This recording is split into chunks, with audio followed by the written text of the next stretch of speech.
Mr. President of America, Donald Trump, has always been known for his love of golf. Throughout his time in the White House and beyond, he has spent countless hours on the course, calling it his escape, his strategy time, and even his form of exercise. But lately, his golf outings haven't been quite as peaceful as he might have hoped. Whether it's at one of his own resorts or a public event, Trump has been facing something unexpected: boos, jeers, and hecklers wherever he goes. It seems that the days of adoring crowds and MAGA rallies have been replaced by an increasing number of people expressing their frustration, and they're doing it loudly. Take, for example, his recent appearances at some of the most prestigious golf clubs. At a tournament where Trump made a grand entrance, instead of the cheers he might have been used to, a wave of boos echoed through the crowd. Spectators, some of whom were even members of his own clubs, couldn't resist shouting their disapproval. From sarcastic remarks about his golf skills to blunt political jabs, Trump found himself at the center of a not-so-friendly reception. And it's not just happening on the course. Videos have surfaced of Trump at restaurants, airports, and even sporting events where he's been met with loud opposition.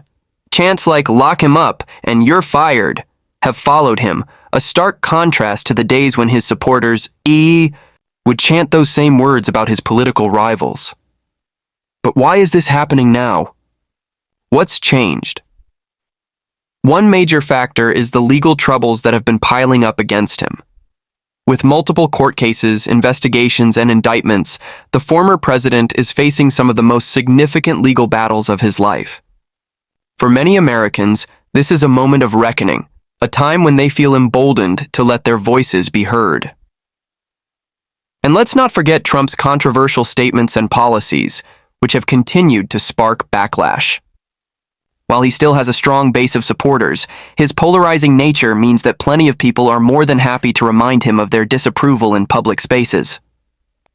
Some of the loudest reactions have come from younger crowds, a demographic that has been increasingly vocal against Trump's influence. Whether it's college students, activists, or just everyday citizens, there's a growing movement of people who refuse to stay silent when they see the former president in public. Even some of his former allies seem to be distancing themselves. Figures who once stood by him have either remained quiet or subtly criticized his recent actions. This shift has made Trump's public appearances even more unpredictable. Will he be met with cheers or with another wave of boos? Despite all this, Trump remains undeterred. In his typical fashion, he brushes off the criticism, often calling it fake news or claiming that the media exaggerates the negativity. His supporters argue that the boos are just a small vocal minority, while his critics see it as a sign that the tides are turning. At his golf courses, he still plays his rounds with confidence, even as onlookers take videos and post them online, with captions mocking his every move. And yet, no matter how much he tries to ignore it, the pattern is clear.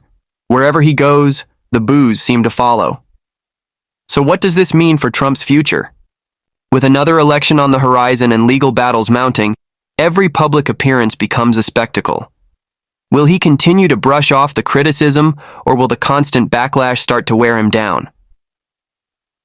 One thing is certain: as long as Donald Trump remains in the public eye, the reactions to him will never be quiet.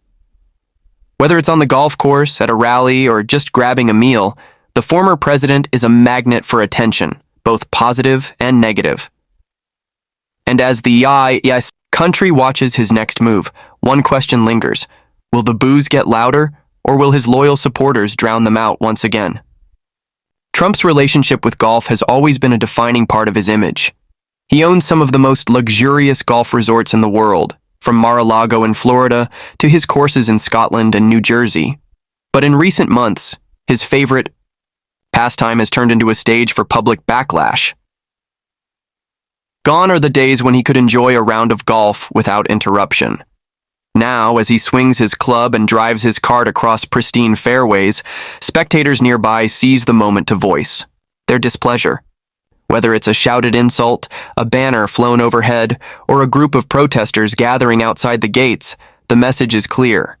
Trump is no longer as widely welcomed as he once was. One viral clip captured Trump stepping out of his golf cart, only to be met with a chorus of boos from onlookers.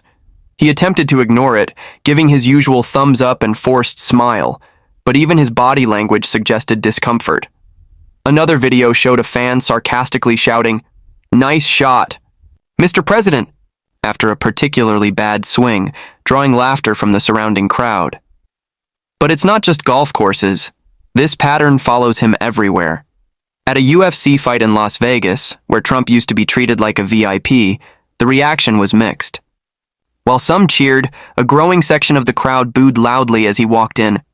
At a restaurant in New York, guests erupted into chants of "Lock him up" as he entered.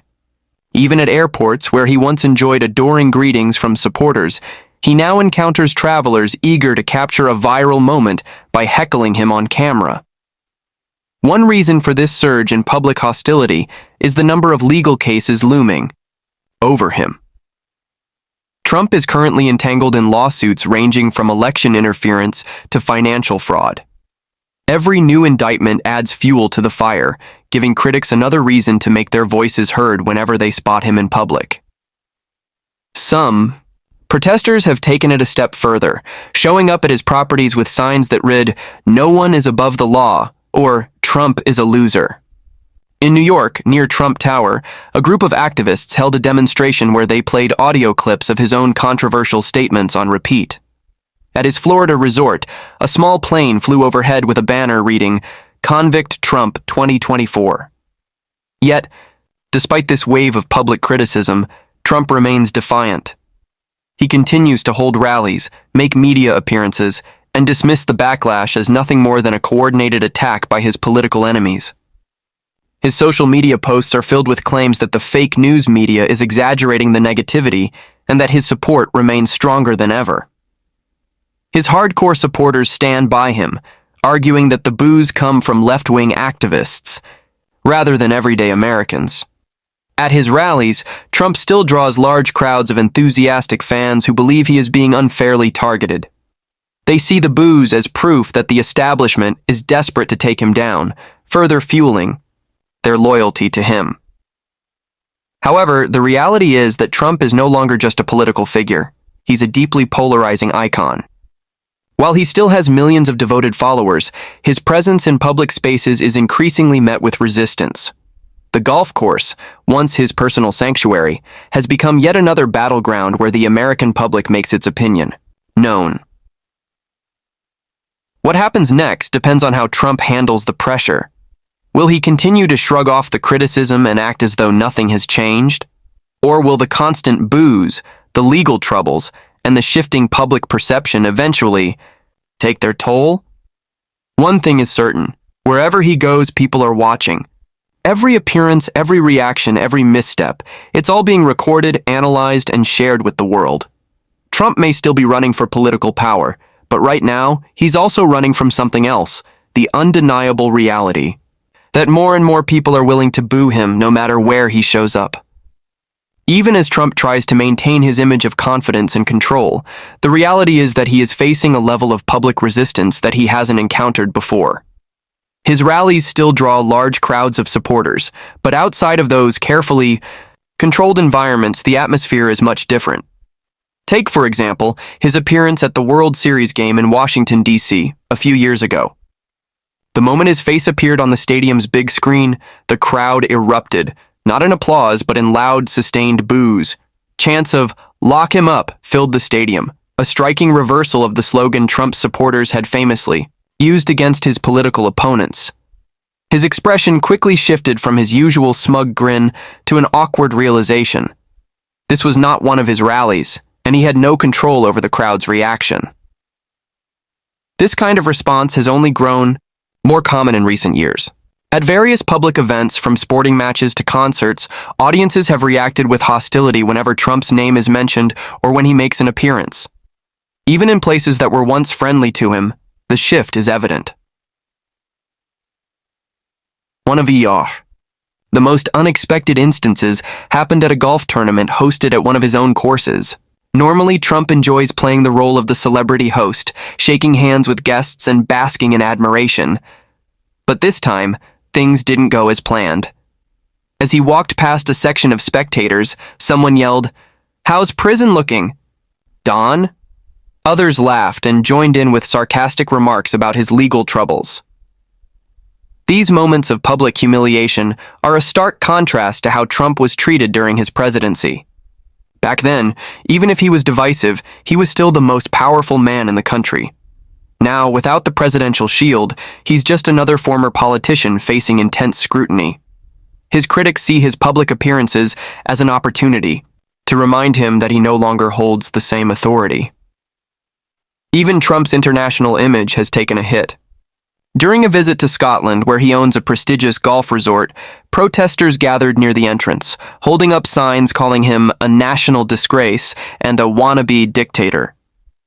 Scottish officials and locals who once tolerated his presence have become more vocal in their disapproval. The big question is how Trump himself processes all of this. Publicly, he dismisses it. He insists that the negative reactions are just media fabrications or isolated incidents. In his speeches and Truth Social posts, he continues to portray himself as the ultimate winner, the victim of a corrupt system trying to stop him. But behind closed doors, reports suggest that he is not as unfazed as he pretends to be. Insiders have claimed that he rants about the disrespect he faces and lashes out at aides when negative clips of him being booed go viral. Some of his advisors have even suggested that he limit his public appearances to avoid more embarrassing moments. Yet, Trump is not one to stay out of the spotlight. Despite the boos, the protests, and the legal troubles, he continues to show up, whether it's at golf tournaments, political rallies, or sporting events. He thrives on attention, even when it's negative. His supporters argue that all this hostility only makes him stronger, reinforcing their belief that he is fighting against the establishment. His critics, on the other hand, see it as proof that he's losing his grip on public opinion. As the 2024 election looms closer, Trump's presence in public spaces will only become more scrutinized. Every appearance will be an opportunity for both his supporters and his detractors to make their voices heard. Will the boos get louder, or will Trump find a way to regain the admiration he once commanded? For now, one thing is clear. No matter where he runs, whether it's to the golf course, a sports event, or a political stage, the boos are never far behind, and as much as he might try to ignore them, the world is watching and listening. Trump's public appearances are now more unpredictable than ever. While he still enjoys unwavering loyalty from his hardcore supporters, the rest of the country seems to be growing louder in their opposition. It's no longer just protesters. At political events, everyday Americans are making their feelings known, whether it's at golf courses, sporting events, or even restaurants. Take, for example, the time he dined at a high-end steakhouse in New York. What was supposed to be a casual meal quickly turned into a spectacle. As soon as people noticed him, murmurs spread across the restaurant. Then the first few boos started, followed by louder jeers. Some patrons pulled out their phones to re-dude cord, capturing the growing chorus of disapproval. The videos went viral within hours, showing Trump trying to keep his composure as diners shouted things like, "You're a fraud," and "Enjoy your last meal before prison." Even in places where he expects admiration, the reactions are mixed. A recent visit to a college football game in the South, a region where he has traditionally enjoyed strong support, resulted in yet another viral moment. While some in the stadium cheered, a significant portion of the crowd booed loudly, drowning out his entrance. Some students turned their backs in silent protest, while others chanted, "Go home, Trump." Trump's attempts to downplay these incidents have only fueled more reactions. He often claims that the negative responses are fake news or that the booing crowds are filled with radical left agitators. But videos tell a different story. These are not just organized protest groups. They are regular people from different backgrounds and political beliefs who are simply voicing their displeasure when they see him. Even his own golf courses, which were once his personal sanctuaries, have become settings for embarrassment. At his Bedminster resort in New Jersey, a small but vocal group of onlookers lined up outside the gates with signs mocking his legal troubles. At his Florida course, someone flew a drone with a banner that read, "Trump is a loser." And at a tournament in Scotland, hecklers near the 18th hole sarcastically clapped and yelled, "Nice shot, Donnie," after one of his infamous mishits. One of the most striking aspects of this backlash is that it's happening in public spaces where Trump can't control the narrative. Unlike his rallies, where the audience is carefully selected and overwhelmingly supportive, these real-world encounters are raw and unfiltered. There are no teleprompters, no security teams filtering out dissenters, just Trump, exposed to the reality of how divided the country is over his presence. Despite all this, Trump remains determined to show confidence. He continues to attend high-profile events, knowing full well that he might be met with boos. He brushes off negative reactions as crowds of haters or claims they are being exaggerated by the media. But deep down, even he must recognize the shift. The days of universal admiration within his circles are fading. Political analysts suggest that this public backlash could have long-term consequences. While Trump's base remains fiercely loyal, the moderate voters who once saw him as a strong leader may be growing weary of the controversy that surrounds him. The more he gets booed in everyday settings, the more he risks alienating those who are on the fence about supporting him again. For now, it seems like Trump is trapped in a cycle, running to his favorite places only to be met with growing resistance. Whether it's at a golf course, a football stadium, or a fancy restaurant, the message from his critics is clear. They're not afraid to make their voices heard. And as long as Trump remains in the spotlight, the boos will continue to follow him no matter where he goes.